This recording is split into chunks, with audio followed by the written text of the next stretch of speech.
Just had a client, and I was working from the spiritual perspective as I was checking in my guides, and they were giving me some information, and also as a therapist that I am as well. And I've had this with a couple of clients recently about stuff that's going on in their relationship, and some people have been coming out of relationships. Some people have been going through difficult, tricky time in their relationship. And yes, I feel at the moment, because of obviously having the pandemic that we've gone through, and this global, like a reset button really on the whole planet, and about really looking at who you are, where you are, what's going on for you in your life right now. Now, the biggest thing that, my client that I've just had, really lovely lady, and about a situation with her partner, and who has been cheating on her, and she's found out, and she's looking back at what happened, and was it all lies, as in the relationship she had with him.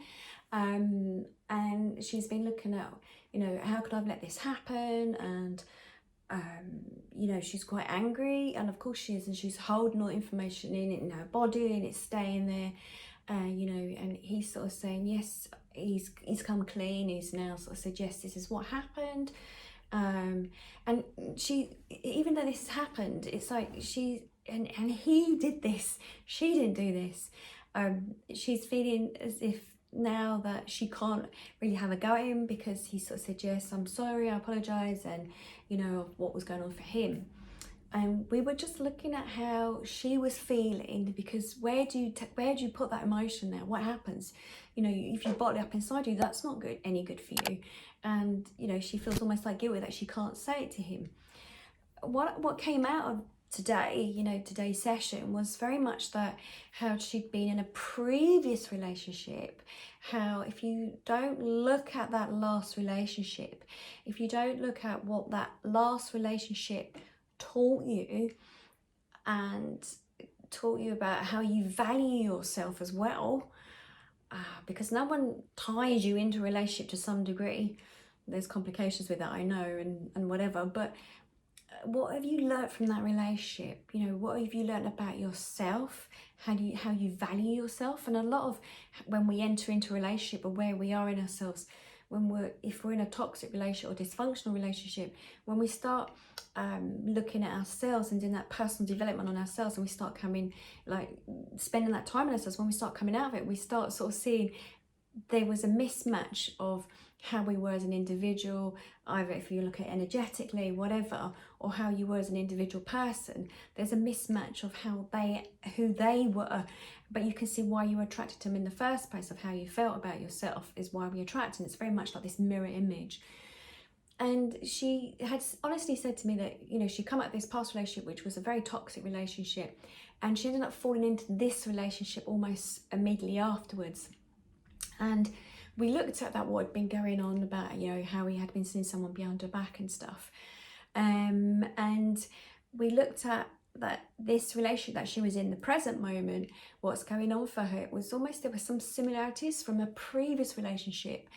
And what I was being told by my guides, that if you don't look at that relationship, the first one that she came out of, and look at what it's taught you about yourself, and how to value yourself, then you can repeat the same thing in the next relationship.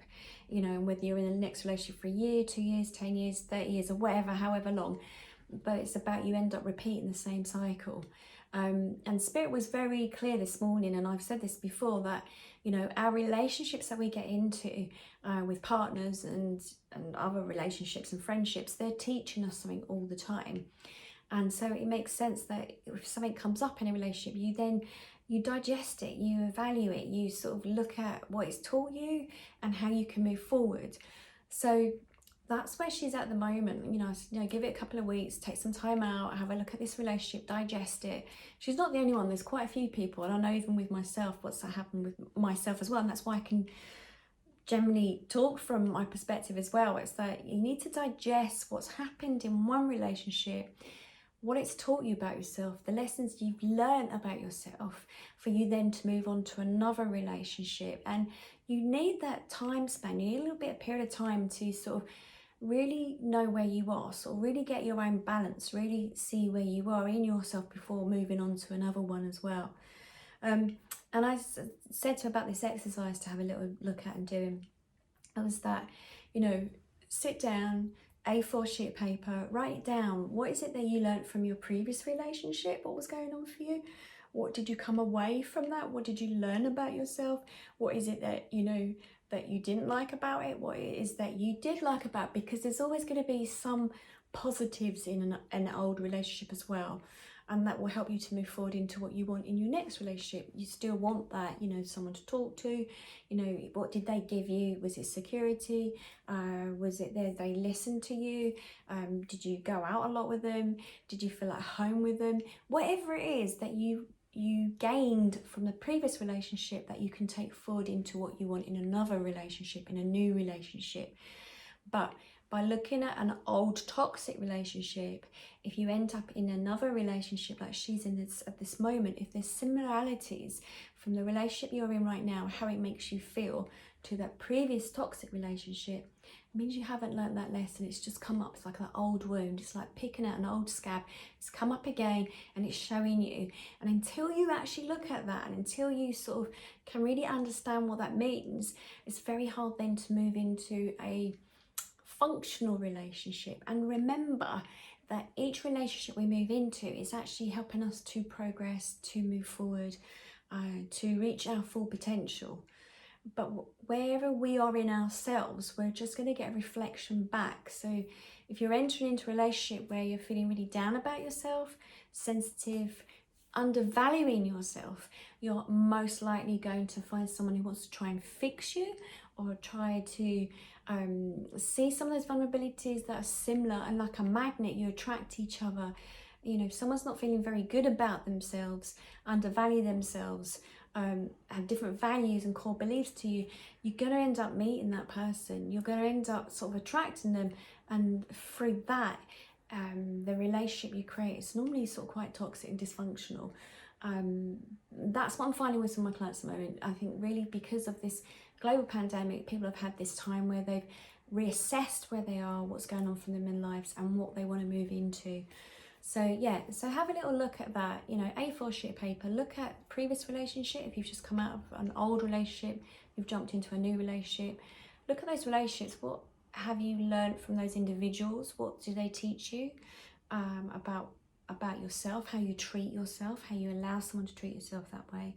And then look at through your own changes, if you feel that through personal development, through your own development, through, you know, taking time to assess where you are in yourself, when you start growing, expanding and doing things to your higher self and taking care of yourself, you end up starting meeting people that also are at that high frequency.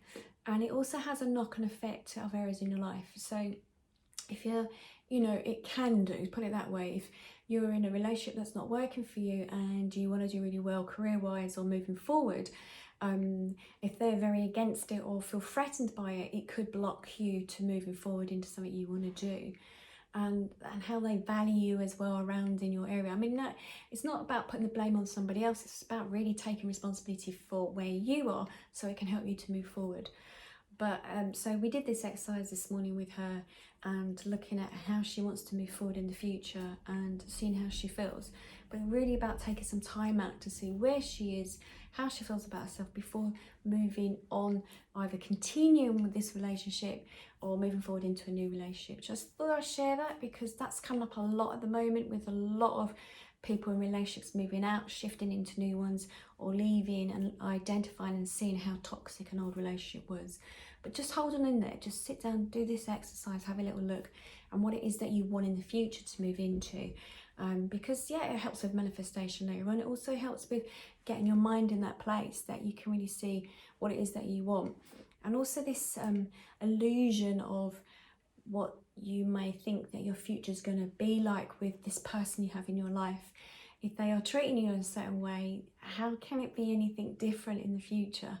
And we sometimes have that human mind, we sort of what if, looking into the future of how you might want it. But if that person is treating you in this way, how they're going to change? You know, you're still allowing them to treat you that way. It's not going to change. So I just thought I'd share.